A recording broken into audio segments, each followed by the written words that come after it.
So with the addition of passive health for heroes, this is going to open up a star card slot for all 20 heroes really. I mean minus Bosk, but you may want to play around with him a bit in terms of what star cards you want to use, but it's going to open up a slot for the rest of the heroes. We're not going to have that health card equipped, and for some heroes more than others, it's going to make for some very interesting choices. The replacement cards for the health cards aren't too great particularly, and there are some heroes, like I said, that are going to really pull off some amazing loadouts and work wonders on the Battlefront with these new additions, so I'm going to go through a few of them with you today. Now, I firstly want to keep an eye on Anakin Skywalker here, because Anakin is going to lose his health on kill card, obviously, which is going to open up a few slots. So you're going to be able to have the Heroic Might card on, which does the bonus damage of 50, so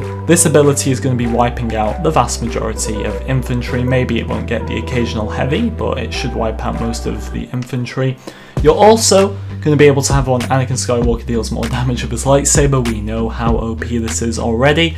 And then finally, Anakin Skywalker has increased maximum health as well, giving him 900. Now, because of Anakin's several nerfs, because of the fact that he only has 200 health regeneration, this extra 100 health, especially for players like me, is really going to add something to him.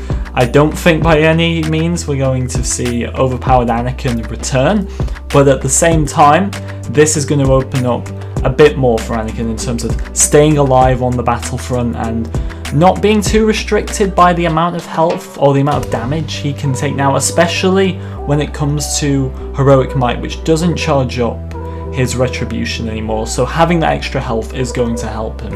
I think Obi Wan is another interesting option. He's definitely got a few good cards here, and he's going to be a bit more of a threat on the battlefront. Obi Wan Kenobi has increased maximum health is the first card I'm going for in this loadout with Obi Wan, but then we can also go with the Mind Trick card, which allows enemies to be affected by the restricted Mind Trick for a longer time. I've come up against this several times in games, and it's a nightmare. It really is. I really despise it.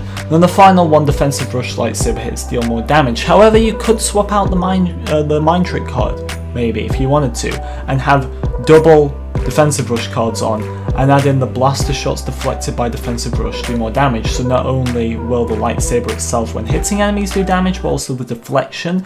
So that is definitely something for Obi-Wan that could make him rather OP. Also, blocking lightsaber and blaster attacks drain less stamina. Now this is one I use for Obi-Wan at the start. Because of his amazing stamina, you don't really need it, but with that extra slot that's going to be created, you could just give yourself unbeatable stamina that basically doesn't drain if you really wanted to. Here's one I'm really excited about, if not the most excited about, and that is Finn. Now, ever since Finn got a health on kill card, a lot of us just used to use all Finn's Deadeye cards, which were pretty OP on their own, but once he got the health on kill, we had to drop one of those cards.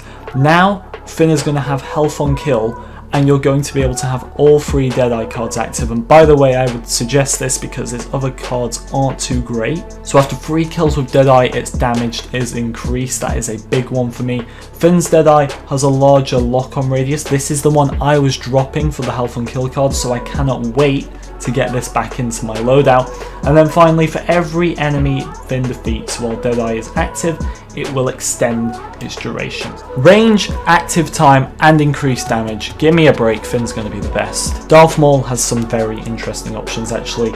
3 I've gone with are the recharge rate of Darth Maul's abilities are all faster, and that is to go alongside flow motion, where obviously Darth Maul can do 1 extra spin attack, but the recharge rate is slightly slower. And then something else I'd recommend maybe is the accelerated throw, which allows Darth Maul to flank his lightsaber throw more violently, making it deal more damage. However, there are other options in here. Darth Maul receives less damage from blasters. I believe this is less overall damage actually, which is definitely worth a shot in there. So I'd say now Maul has 4 solid star cards, whereas beforehand it was 5 solid star cards with 3 slots. Now it's 4 with 3 slots. You've got room to make Maul pretty overpowered at this point. Item Versio.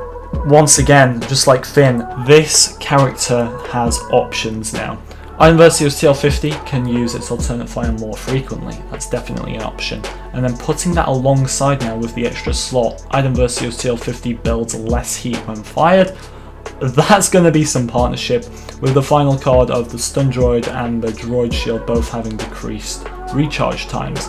Very, very overpowered options there. But you've also got other options with Iden. Acquiring targets where the stun droid has an increased area of effect when searching for targets, and then also the other shock card, which is the stun droid has increased area of effect when it shocks enemies. Iden has options now, she really does, and it's going to be some interesting combos. Her and Finn, I'm very excited for. And the final one I'm going to be talking about is Yoda. I saw Swanee make a video on Yoda actually, and I can't blame him because Yoda's got so many options. Pretty much like all of his cards are insane, it's hard to narrow it down. I've gone with Agility, where Yoda can do one extra dash attack but the recharge rate is slightly slower. Then we've got Lightsaber Mastery, where Yoda swings his lightsaber with ease, draining less stamina when striking. And finally, Presence gives more bonus health when activated. But like I said, there's more with Yoda. You could have the less overall damage card, which along with his health, remember it's been confirmed that Yoda's getting health on kill, so it's no longer health on unleash kills, it's health on kill. You've also got Presence as active for a longer time. This guy is going to have several options. There's the card to allow Yoda to do more damage with his lightsaber strikes to enemy heroes, which is great for HVV. Honestly, like 7 out of his 9 cards are just going to be overpowered as hell, plus their health on kill. Yoda is going to be pretty unstoppable, and I possibly see them changing him to not have passive health on kill and just go back to the health on unleash kills, because god, this guy is just going to dominate the Battlefront. And they are the main heroes out of the 20. If you want to see me do another part of this where I talk about the other heroes, I'll definitely do it, but I feel these ones definitely out of the 20 are the ones that are going to get some drastic changes and some new gameplay styles with that new slot. I'm looking forward to Finn out of them all, just to abuse that Deadeye with the health on kill. I cannot contain myself. Thank you very much for watching, everyone. I do hope you enjoyed this video, and I shall see you all next time.